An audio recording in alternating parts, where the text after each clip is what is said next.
Are you ready to turn heads? Luxury isn't just worn, it's experienced. Introducing a Layla Cara style and new up-and-coming designer collection where exclusive shoes and bags for men and women meets your feet. How about you take a handbag and wear it in style, where each piece is personally designed by Layla Cara herself and handcrafted from the finest material in Italy. Leather, smooth like butter, bold, timeless, distinctly you. Step into true elegance and make your mark with a Layla Cara style where confidence meets craftsmanship. Visit a Layla Cara style and experience the luxury of art that you wear. Hey you guys, welcome to my podcast. Welcome. Today's topic, what we're going to talk about today is going to be get some standards. Yes, get some standards. Have you ever noticed that we have allowed our standards to be depleted? Yeah, that's true. It's because we don't have any standards. We allowed our standards to be taken away from us. Some of us have allowed our standards to be taken. Some never had any standards at all. But either way it go, I'm here to help you with that. And I'm going to explain to you why it's so important to get standards. If you don't have any, get some. If you have some, stick to it. Stick with your belief, what it is that you have set for yourself, goals that you want to accomplish for yourself, and also those things that you don't want to allow yourself to go through. Yeah, that's a big deal. A lot of the times we find ourselves telling our own self stories just so we can put up with the crap that's been going on in our lives. So we lie to ourselves. We tell ourselves, oh, nothing wrong. Oh, next time it won't happen. Next time I'm going to do this. Next time. But why do it have to be a next time? It should never be. When you do not have standards set in place for yourself, you will put up with anything. I mean, absolutely anything. I can give you some stories for myself. I remember when I was approached by a guy. When I was approached by him, he had this way about him. He was charming, very good looking, but it was just something about him that was so different. I didn't know what it was. I couldn't really vamp or put my attention on it to figure it out. But as I continued to talk to him and to be in his presence, it started unfolding. One of the things that I noticed was that he was living that lifestyle. Yes, the swingers lifestyle. And I was not into that. And I'm still not into that. But at the time, I'm young. I was in my 30s at that time. Yeah, I'm telling my age. I'm not ashamed of my age. Yes, I'm in my 40s. So I was in my 30s at that time, and this guy, he approached me as if he just wanted to get to know me for myself and me only. And I was like, okay, cool. Let's see what you about and go on a few dates and see how things go. Yes, he took me out on a date. And I was like, okay, this is just a normal old situation that it goes down. But what ended up happening is that as time continued to go on, I started seeing more and more of this guy for who he really was. He introduced me to one of his friends. It was a guy. And hey, I'm like, all right, it's just nothing into it. It's just another person that I'm getting to know. But his friend kind of had this, I don't know, it was kind of like he was standoffish to a point to where he wasn't comfortable. And I remember eavesdropping in on one of their conversations that they had. And I can hear the guy tell him, the one that I was seeing, I'm not going to mention any names because I don't want to blast anybody. So I'm going to make up some names. I'm just going to make up some names. So let's just say the guy that I was seeing, let's say his name was John. And then let's say his friend name was Jack or something like that. I'm just going to give him some names. So John was talking to Jack and he was telling him, I guess he was trying to figure out how he was going to get things started, but he wasn't quite sure how he was going to do it. So he asked Jack, hey, give me some time alone with her and then we'll see what happens. I'm eavesdropping. I'm listening. They don't know I'm listening to their conversation. And so Jack was like, man, I don't know. I don't know if this is going to work out. She don't seem like she that type of girl. And I'm like, I wonder what he mean by that. So I'm still listening. Well, John was like, you know what? I can make sure that it goes down. So give me some time with her. So as time went on, I always had in the back of my mind, I wonder what he meant. She don't seem like that type of girl. So I'm not stupid by far. I'm very keen on a lot of things. And first thing I thought about was, they're trying to get me to do something that I don't want to do. I need to be real cautious with this one. So I start having these bad feelings inside. I start feeling like I got to probably wean myself away from him. I'm not quite sure what this guy got going on, but I don't want no part of that. But I didn't come out to him straight out the box and say anything to him about it. Because part of me was still trying to find out what he was about. As time went on again, of course, he finally came out and opened up. And he told me, he said, Layla, I like you. I like you a lot. But I'm not the traditional type of guy. I'm different. And I was like, okay, you're different. All right. Whatever that means. But he was like, no, seriously, I'm different. And I said, okay, well, however different you are, believe it, I'm different too. So he went on to tell me, he said, well, I don't do normalcy. I'm not normal when it comes to just dating. I like to date multiple women. Oh, well, okay. That's your preference. Do that. But you're not going to do it with me. So he was like, no.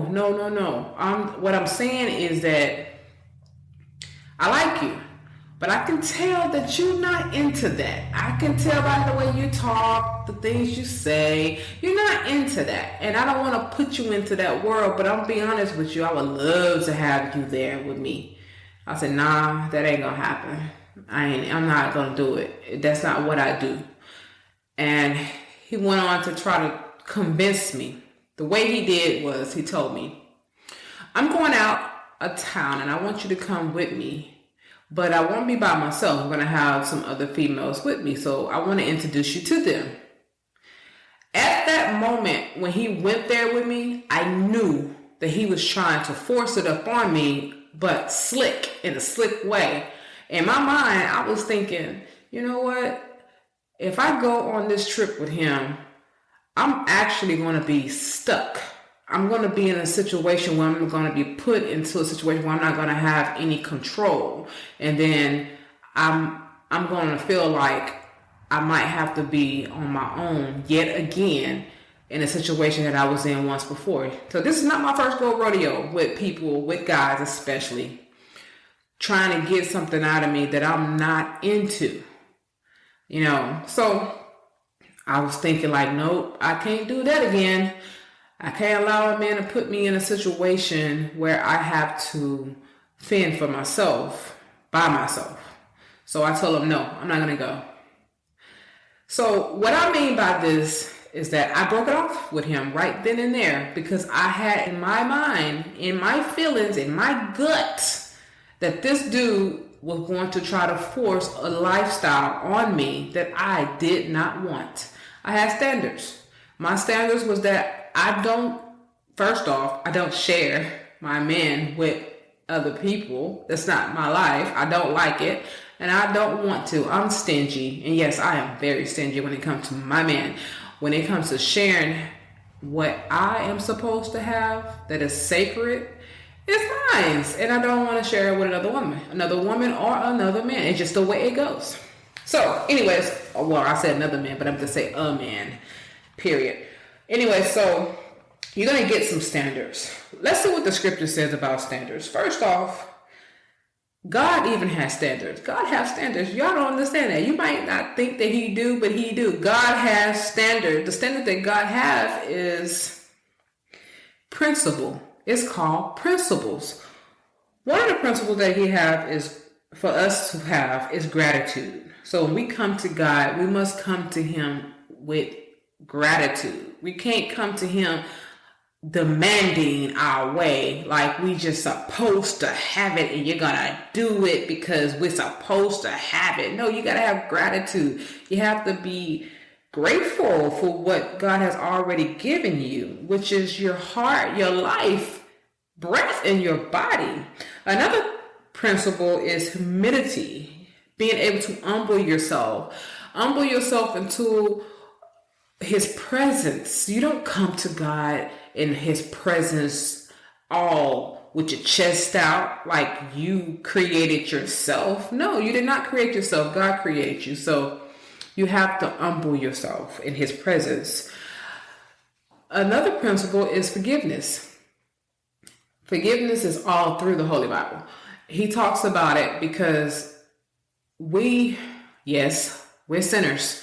We have done things even without doing it physical, but our own thoughts will get us in trouble. The things that we think about get us in trouble. So we have to come and ask for forgiveness on a daily. Forgive me, Father, for I have sinned. I have sinned against you. I have sinned against myself. I have sinned against my own body. I have sinned against whatever it is. You must come to him with forgiveness, asking for forgiveness. And of course, there's another principle, which is expectation. Expecting. Now, it's not the same as having your chest out, thinking that things are going to go your way because you asked for it and that's just the way it's supposed to go. Because sometimes when you ask for things, it just might be not right now. Or no, it's not mine to give to you. It belongs to another person. Because one thing about God is what is yours will be yours. But if it belongs to someone else, he will not give it to you. For example, if you got somebody who has a house and you know that house is beautiful and you want that house, well, God has the house for somebody else. He's not going to hand that house over to you just because you asked. No, you cannot expect that to happen. No, you expect for him to give you what belongs to you. That's how that goes. I'm hoping that this is helpful for some of you guys. I hope that some of you guys will be able to understand where I'm going with this, so that way you kind of get an understanding, that you will get an understanding of how this podcast is going to be. I'm going to share some stories with you guys. I'm going to let you know I am transparent. I don't have a problem with sharing my testimonies because that's what they are. The things that I have been through in my life have shaped me to the woman that I am today. I'm not ashamed of my past. I have had some things that I have done that I would say I wish I have not, but I also realize that if I have not been in certain situations, I would not be able to come here right now today and to actually testify to you guys about the things that I have been through. So you would know not to go through it. Or if you have been through it, you would know, don't be ashamed. Or if you are going through it right now at this moment, you could say to yourself, if she made it through, I can make it through. This is not a male or female. I want you to also think about this. When you don't have standards put in place, you put yourself in a position where someone would give you their own standards. They would put you in a lifestyle where you didn't see coming. You had no idea how you end up there. And it starts with you not having any standards. It started with you not making any type of rule for yourself. Standards is basically rules that you make for yourself. That's what standards are for those of you who don't really understand what that means. When you say, I'm going to be this type of person, there's certain things in life that I am not going to subject myself to based on my belief, my desires, my wants, and where I'm trying to get to in life. If you know that you attach yourself, let's say you attach yourself to somebody and that person is going in a different direction than you, and whoever that person is, they might not have the same goals or aspiration that you have, and they decide that they want you to be with them though. They don't want you to go off and do your own thing. They literally want you to be with them. Well, that's what your standards come in at, where you will say, no, I don't want to do that. I'm not going to do that. I have certain things that I want in my life, and if I do those things with you, I would not be able to get to where I want to go and where I want to be. I want to also give you a scripture, and this, hopefully, it will help you. It's Isaiah chapter 55, verse 10 and 11. And it says, the rain and snow come down from heavens and stay on the ground to water the earth. They cause the grain to grow, producing seed for the farmer and bread for the hungry. It is the same with my word. I send it out and it always produces fruit. It will accomplish all I want it to do. And it will prosper wherever I send it. What that scripture is saying is, whenever God sends out his word, it is not going to return back to him void. It will not come back empty.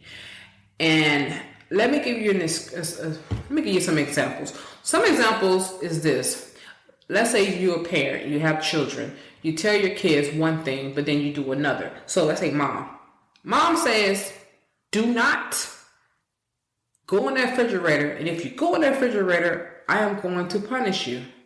The child goes into the refrigerator, and all you do is scream at him. What did I say? Didn't I tell you I'm going to punish you? What did I tell you what to do? You do it next time, I'm going to punish you. Okay, well, the child goes back to the refrigerator and continues to go in it, and then you see them again, and you, didn't I tell you not to? And you still don't do anything. Basically, your word that you gave them in the beginning, that if you go into the refrigerator and if I catch you, I want to punish you, and you don't punish them. All you did was yell at them.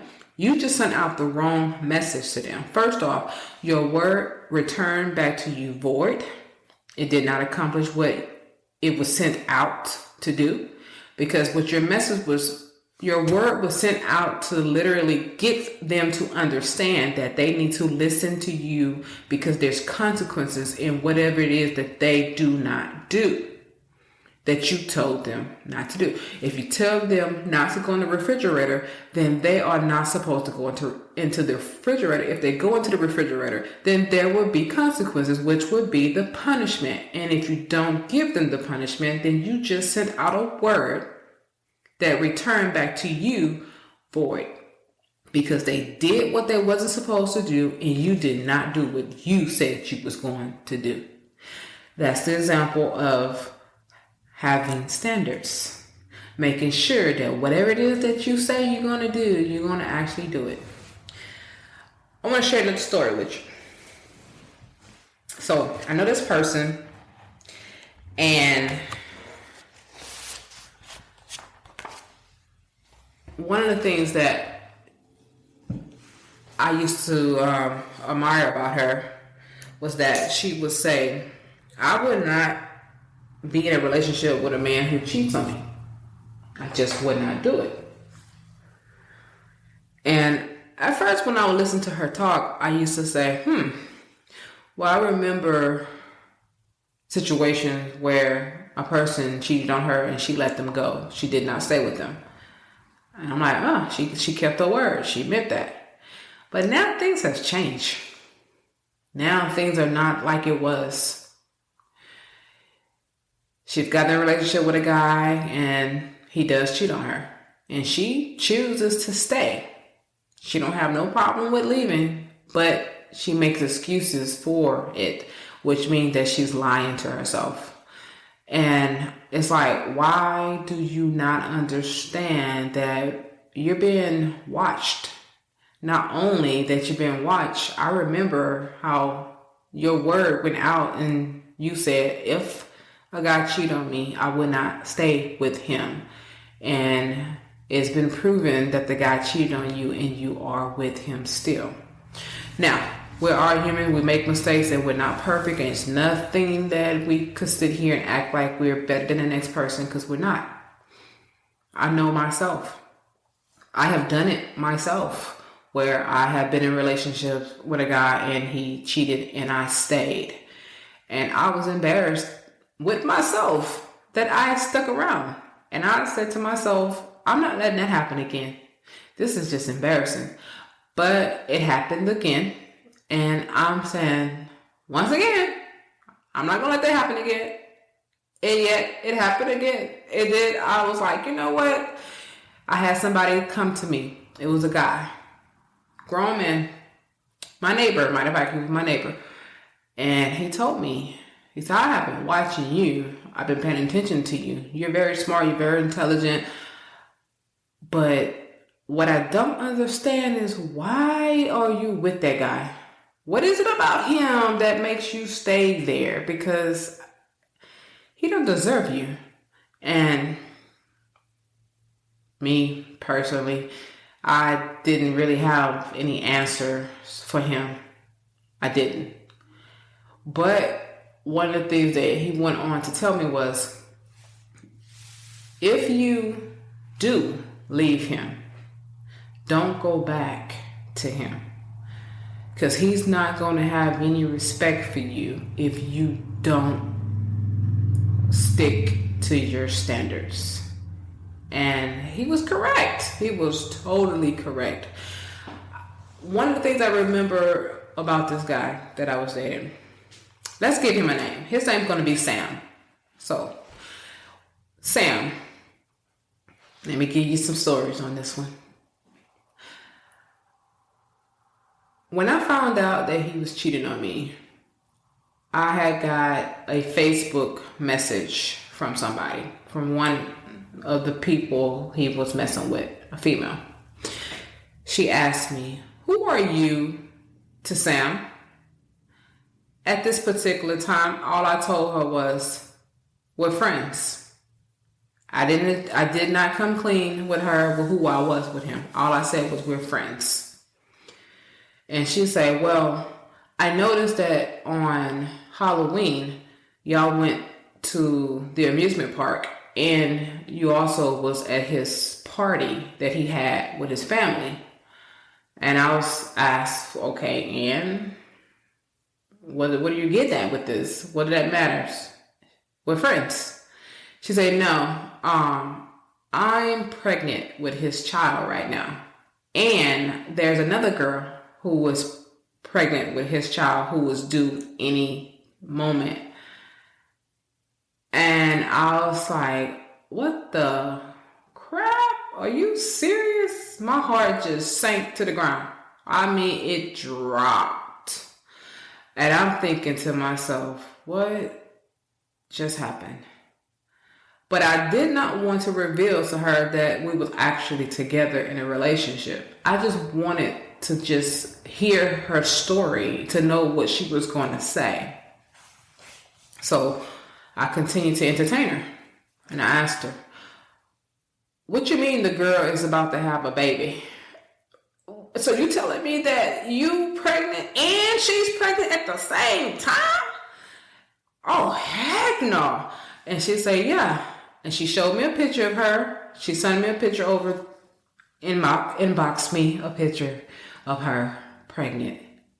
She even sent some pictures of her and him together to prove that they was literally together, as quote unquote people call receipts. She sent the receipts. But she wanted me to know about the other girl. And I was trying to understand why. It doesn't matter. The point is that you is pregnant and he's supposed to be with me. This is not cool. But I still haven't revealed to her that we was together. Haven't done it yet. So I asked her, what's the other girl's name? She told me. I said, how can I find her on Facebook? She told me. I went on Facebook to go look, and sure enough, she's pregnant and about to pop. I mean, like, seriously, I'm saying, dang, who is this person I'm with? I've been knowing this guy for about 2 years at this time. We'll be back after a quick break. If you haven't already, check out my luxury shoe and bag collection, A.S.A.P style. Each piece is personally designed by me and handcrafted from genuine Italian leather. Whether you're dressing up or keeping it casual, these pieces were made to help you walk with confidence. Because real style starts from how you feel.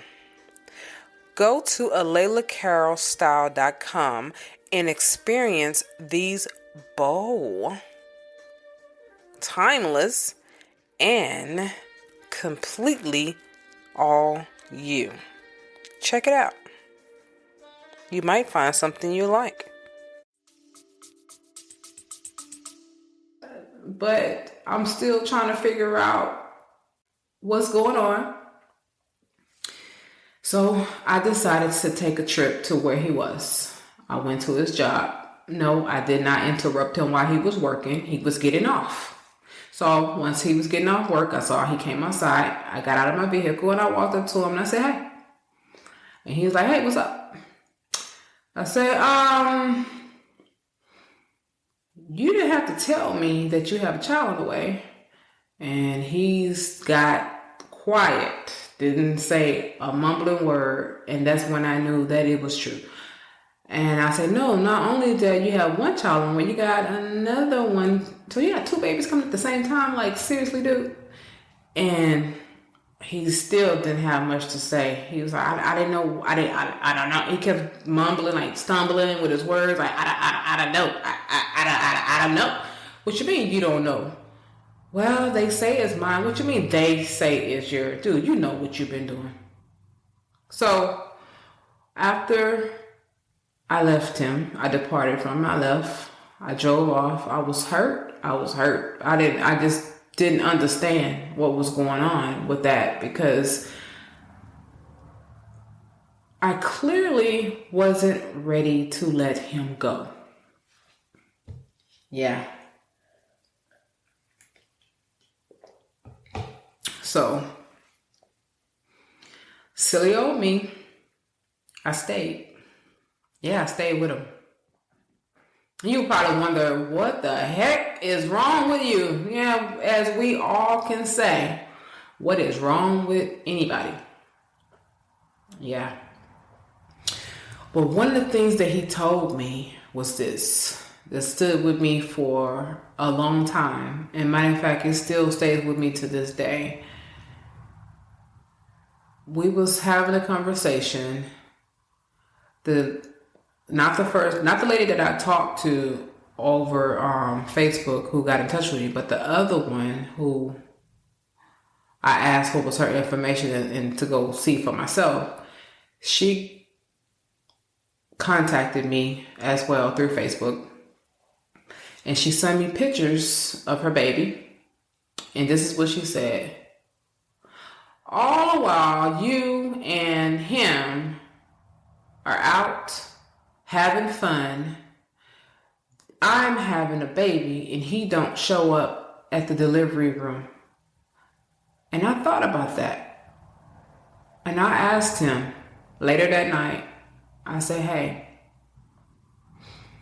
what's your deal? What you gonna do about your children? Come on, talk to me. What's up with that? And he went on to tell me, right at this moment, I can't tell you, but I wonder about you. And I was like, what you mean? What about me? He said, you don't have any children and you don't have any obligation to me, but yet you're still here. Why? I don't get it. It's almost like I'm trying to figure out what's going on with you. Why are you still here? Why are you still with me after you found out that I have these children on the way and you still stayed? And now that the babies are here, you're still here. So why are you here? He literally flipped the script on me. And I was like, okay, well, he has a point there. Why am I still here? Seriously, what's my deal? What's my story? Why am I still here with this man? What is really going on with me? So I had to check myself. I had to look deep inside myself to figure out what was going on with me and why I was still there. It was almost like I was in a trance, like I had a hold on me that wouldn't let me go. And yet again, I talked to my neighbor, the same guy, and he's very spiritual. He's very into like energies and stuff like that. And one of the things he told me was, you need to get rid of that energy that you have. It's a stronghold that this man got on you. It's almost like a soul tie. In order for you to walk away, you got to break the soul tie that this man have. And then once you break the soul tie, don't go back. And you must get some standards. Standards are very important for a man. If you're willing to give up your standards for anybody, especially a man, then he's going to do whatever you want to do. And he will not respect you. So later that night, I put old dude out. Yes, he was living with me. I put him out my place. I told him, you got to go. You can't be here no more. I packed all his bags. I stuck him outside the door. And I had a sign on the door that said, look to the left. That's your stuff. Get it and go. He came to the house. When he did show up to the house, after I told him over the phone that he's not going to be able to stay, he looked at the door and he saw the sign. I was looking through the peek hole because I didn't want him to see or talk to me. I didn't want to talk to him. I was done. And I saw him putting his stuff in his car. And that was it for us. I was done. We did not get back together or none of that. I broke that soul tie that I had with him. I prayed. I fasted. I asked God to forgive me. And I broke that soul tie. It was over. And how I know that my soul tie was broken with him, I didn't feel the urge to talk to him. I didn't feel the urge to want to be around him or in his presence. I didn't have that feeling. I didn't long for him at all. I didn't have any longing feeling for this dude or nothing. It was just completely just gone. And I remember what my neighbor said, don't go back. Because if you go back, the soul tie is going to get stronger and there's going to hook. He's going to be hooked into you again, but it won't be as easy to break apart from him. So that situation worked. And ever since then, I have been living a different type of lifestyle. I have standards, but I have to admit, I did slip with the next person. The next person that I slipped with was the person that I ended up marrying after him. When I got married to my ex-husband, and I say ex because I did divorce him. When I got married to him, it was almost like a familiar spirit. I can't even say almost. It was a familiar spirit. That spirit that was once there with Sam was actually there with my ex-husband. So let's give my ex-husband a name. Let's call him Nick. Yeah. So Nick had a whole lot of tricks up his sleeves. He was completely opposite and different from any man I have ever in my life dealt with.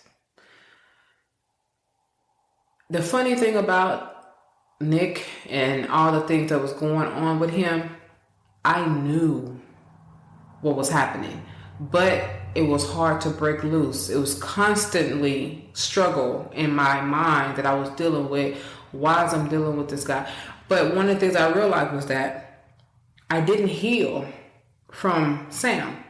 I didn't heal from that. I went from one straight relationship to the next, and I never gave myself a break to really heal and to find who I really was as a woman, as a person, and to understand myself, to understand me as who Layla really is. And I allowed Nick to define me. And when I was allowing him to define me, I put myself and subjected myself to anything because I didn't have standards yet. I broke the soul tie with Sam, but I haven't built myself into a position to have standards where Nick couldn't have came in and been able to define me. So I allowed myself to go through what I went through.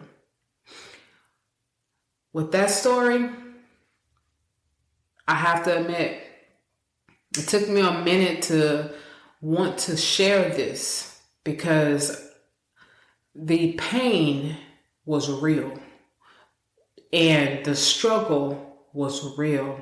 It took me a while to recover myself. So let me explain to you exactly what happened in that situation, give you an understanding of what went down, and I'm going to be open and transparent because we already know that life isn't perfect. I'm not perfect, and I want to share my testimony. So let's get to it. When I met Nick, I had just put Sam out of my place. He had already left and went on his merry way. And Nick and I had been talking to each other, I would probably say, I ain't gonna say talking to each other because we wasn't talking to each other. We was basically just Facebook friends, and we only knew each other from Facebook. It was nothing else. He lived in another state, and I lived in another state. When Nick and I first talked over the phone that night, it was a nice conversation.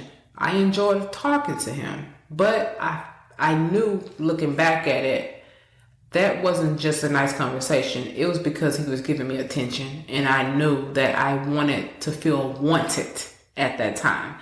I didn't want to feel like I was feeling when I was with Sam. I felt unwanted because here it is, a man who's out here slanging his thing around, putting it in practically any woman that will allow herself to be open to him, and also having babies.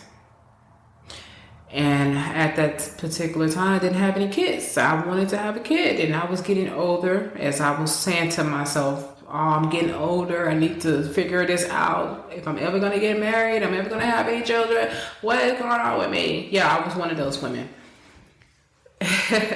Crazy thing about it is that when I allowed Nick to come into my life, it changed my world. It changed my world completely. I was subjected to so much pain that I didn't even know I had to deal with. I was thinking like, God, I know I messed up this time. What in the world am I going to do with myself now? I literally married this man. Nick was abusive. He was mean. He always had a problem with somebody, and he hated women. And I did not realize how much he hated women until the way he treated me. People say you can tell a man how he's going to treat you by the way he treats his mom. Well, that's not completely true, because he worshiped his mother. His mother could do no wrong. His mom is perfect. But the way he treated me as his wife, I was not perfect. I was always his problem. And the arguments would never stop.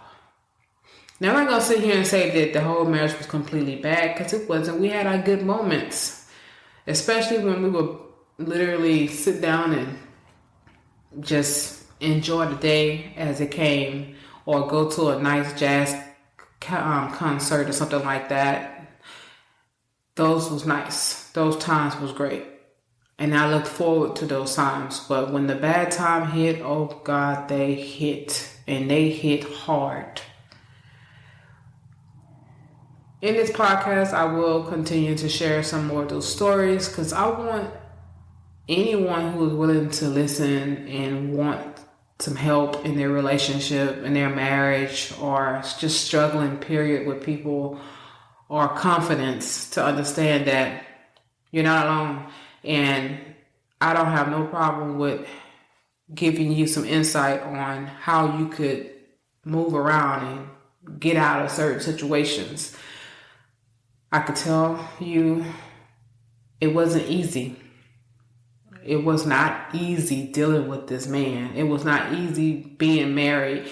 Being a woman who believes in the Most High God, the Creator, Elohim, the Son of Elohim, Yeshua. It's hard when you're married to a person who says he believes in the same God you do, but act like the devil. Oh, that's hard. It's hard. So I remember when me and Nick first started talking, I flew to where he was. And he lived in Nebraska at this time. And I flew there. The first time we was together, I did not have in mind to be with this man. I'm being honest with you guys. I did not have I just did not care to literally be with him in a relationship. I wasn't looking for that. What I was looking for was just to enjoy the company of a man. And I went there. We had a great time. Things turned out great. But then there was one thing he said to me when we was leaving. Well, when I was leaving, when he was about to take me back to the airport, he told me, I don't want this to be the last time that we talk. I don't want this to be the last time that I see you. I'm not looking for someone just to be friends with. I'm actually looking for somebody that I can marry. And it was like a light bulb went through my head, like ding, ding, ding. I don't know why, but it just did. And I was like, okay, well, maybe he's serious. Let me see what he really about. Then the second time we was together, when we met up, yet again, I did fly back there to Nebraska. And things wasn't the same this time. I actually got my first red flag that time that I was there, that moment that I was there. I had my first red flag, but I did not take heed to that red flag. What that red flag was, this is what happened. We was getting ready to go out. We were going to go to a jazz cafe, one of the spots that he go to. And I was all dressed up, all dolled up. I was looking... to myself, I was looking fabulous. So, I decided I want to take pictures. And ain't nothing wrong with taking pictures of yourself, because we all do it. At least those who are photogenic. So I decided to go take pictures, and here I am snapping photos of myself, taking selfies and everything. And I posted them on Facebook. I started getting comments and stuff from guys. And I did, like I'm saying, I really didn't know this. I didn't know Nick's temper. I didn't know he had a temper. I didn't know it, but I found out that night. So I don't know. It's like he transformed. And what he did was he came into the living room area where I was, and he said to me, "So this is what you do?" And I said, "What you mean? What are you talking about?" This is what you do. This is what you do. You take pictures of yourself and you flaunt it all over Facebook so you can get attention from other men. That's how you do it. That's how you do it. And I was like, no. He said, I saw the comments. I saw the picture that you post, and I post picture all the time. That's how you met me on Facebook. I post pictures all the time. I would have known that if I would have known that it was gonna bother you, I wouldn't have posted the picture. But he was like, no. That I know girl of mine's gonna be flaunting herself all over the place for other men to have attention, to get attention from other men and all this stuff. And I was thinking like, first off, ain't no girl of yours, so now you claiming me? Okay, well, what are we gonna do then? We're gonna do about that part, because we had to have a discussion that I was gonna be with you.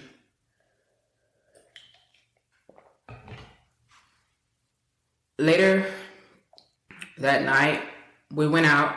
We ended up going out still. I was in a different mindset. Like, I was telling myself, I'm not comfortable with him. Nope. I think it's time for me to leave, because I wasn't comfortable at all with him. It just changed because I felt like I knew better. He had already showed me a side of him that I saw, but this is how he got me. After we left from the Jazz Cafe and everything, we go back to where he was. We go back and we're there, and I did not want to be there. I was online looking for flights to fly back home. And I was trying to do it in such a calm way that I didn't want to provoke him to make him snap at me again, or at least do something stupid, because I was in his area, his hometown, or whatever. So I sat there on the sofa, and I had bought a bottle of scotch. I remember buying that bottle of scotch for him as a gift. I cracked that bottle open and I took 2 shots, and I was thinking to myself, and I started praying. I was like, God, help me get out of this.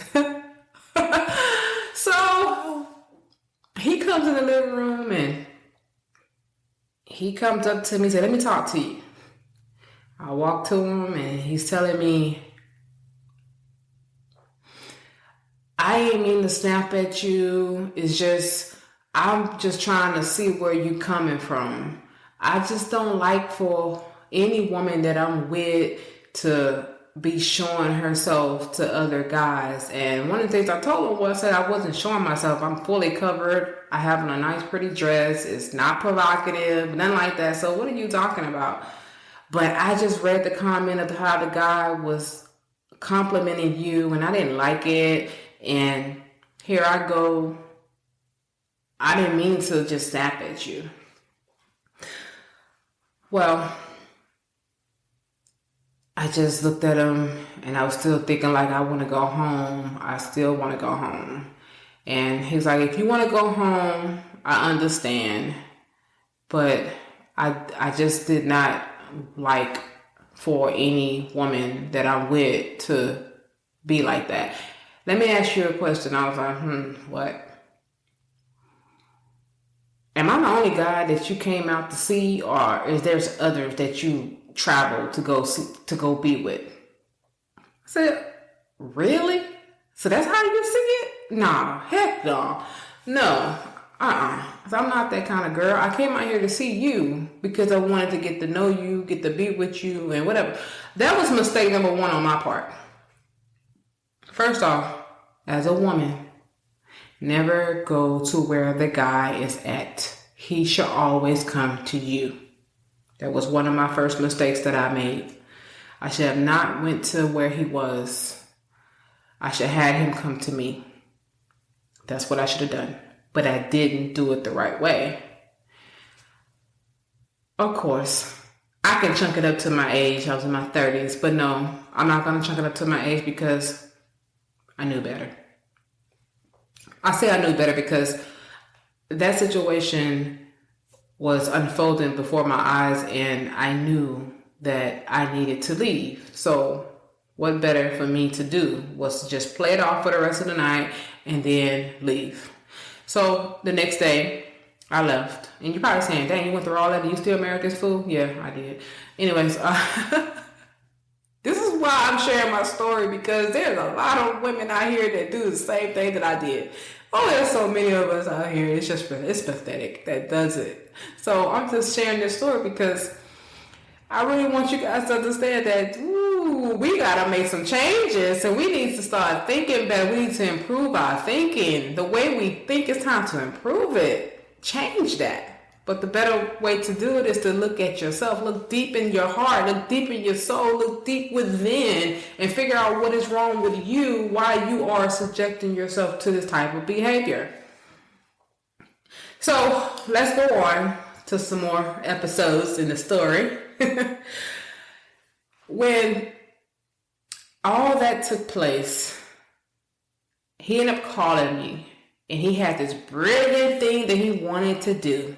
Hey, I got a great idea. Let's go. I want to go to this place, or something he wanted to take me to, or whatever he wanted to do. He said, you don't have to come here. I come to you, and all this. And I'm thinking like, well, at least I'm on my territory. My dad does live here with me, because my dad moved in with me right after Sam moved out. And I said, okay, so at least I got my dad here, and I'm comfortable with making sure that if he tries anything, it ain't gonna happen. So I allowed him to come to me. We had a okay time, and I say it like that because things was going great until one of my guy friends showed up at the house. It's Father's Day. Yes, it was Father's Day. And one of my friends knocked on the door. It's a guy friend. He lived in the same place, apartment complex that I lived in. And he knocked on my door. It wasn't the same neighbor. It's a totally different person. He knocked on the door, but he had his son with him. His son had been about 12 years old, 12, 13, somewhere up in there. And he asked me to take a picture of him and his son. He said, can you take a picture of me? Hey, Layla, what's up? I need you to take a picture of me. What's going on with you? And here's Nick sitting down on the sofa.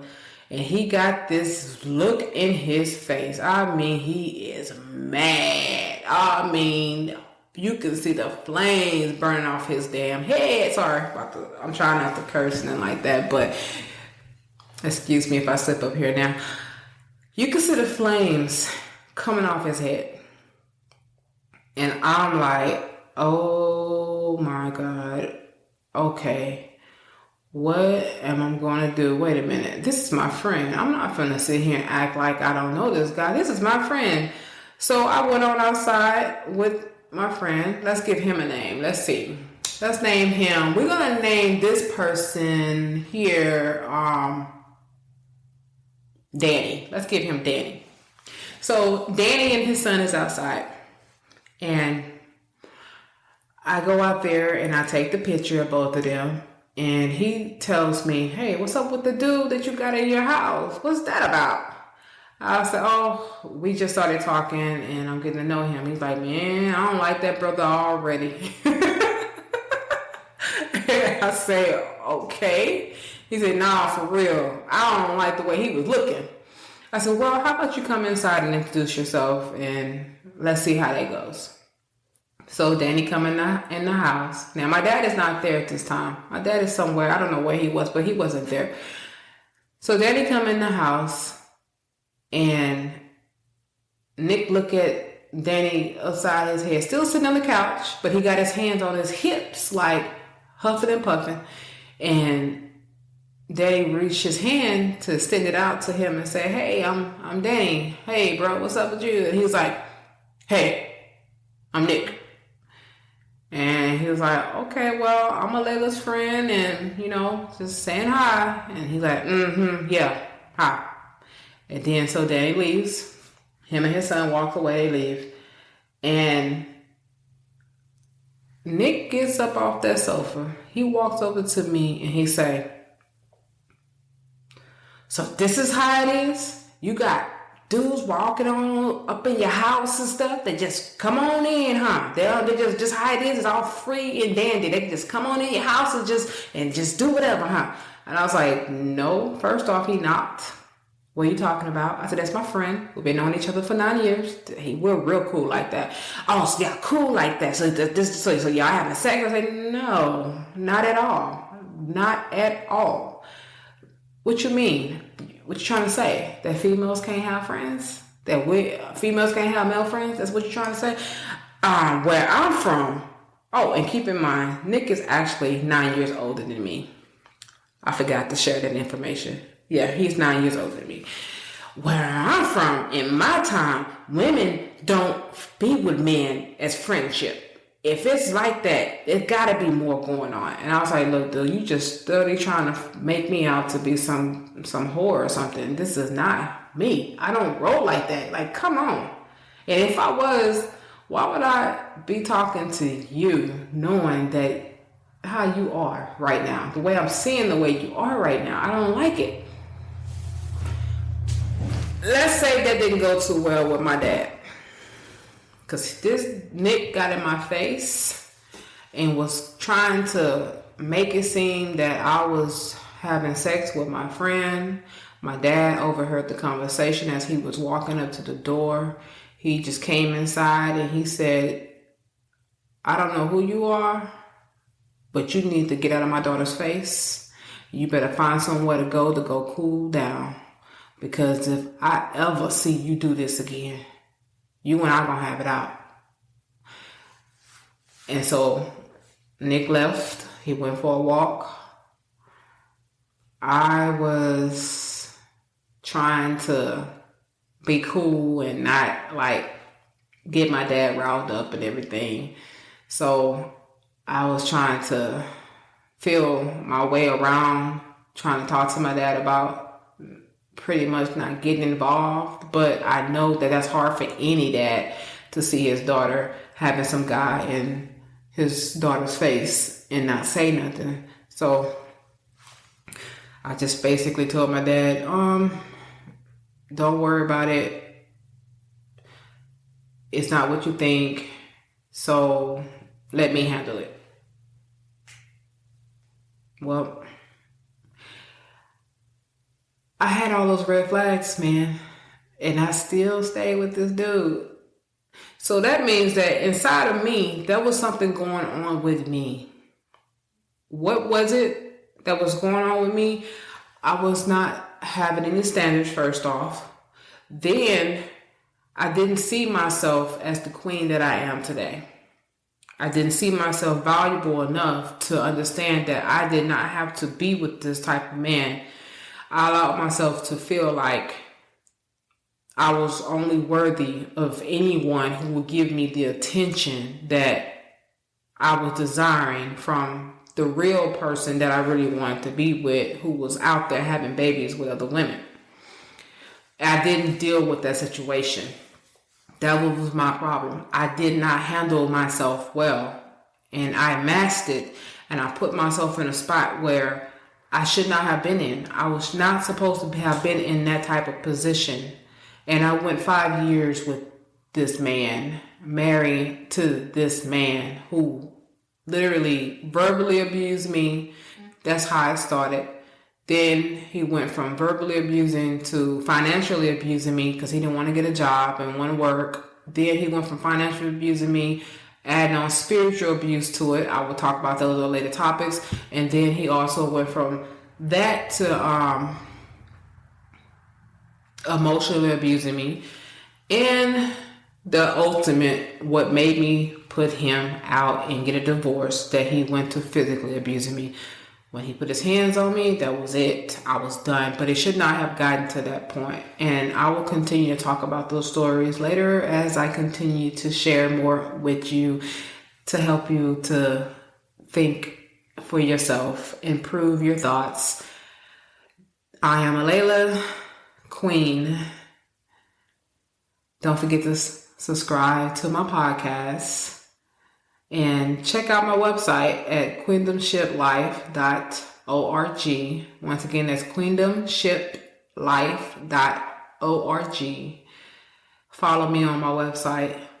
You can also follow me on Facebook at A.S.A.P the Queen. That's A.S.A.P THE with apostrophe QUEEN. You can also follow me on Twitter at A.S.A.P Queen. You can follow me on IG at A.S.A.P Carol. Yes, I'm married now to a good guy. I'll talk about him throughout the topic that I share with you guys. So that's A.S.A.P Carol, capital CARROLL. And then you can follow me on YouTube at Queen A.S.A.P. I am hoping that this was helpful for you, and look forward to more to come. Like I said, I'm transparent. I have no problem with sharing my story with you guys, and I don't have no problem with critiquing myself and letting you know that I was stupid. I had done some stupid things, and I wish I can change those things, but I realized that is who I am, and that is why it made me to the person that I am today. I am no longer living those lifestyles that I live with, allowing myself to be subjected to abuse. But at the same time, I get the opportunity to share those stories with you guys to give you the opportunity to see that life could be changed. All it takes is for you to think different. Change the way you see yourself and change the way you see others. Because once my eyes was open to who I was married to, I was able to see him for who he really was. I was able to let go, move on, and continue with my life. I'm signing out now. Signing out, A.S.A.P Queen. Are you feeling overwhelmed and exhausted by stress? Introducing Stress Management with Imaging Coaching, your ticket to a calmer, more balanced life.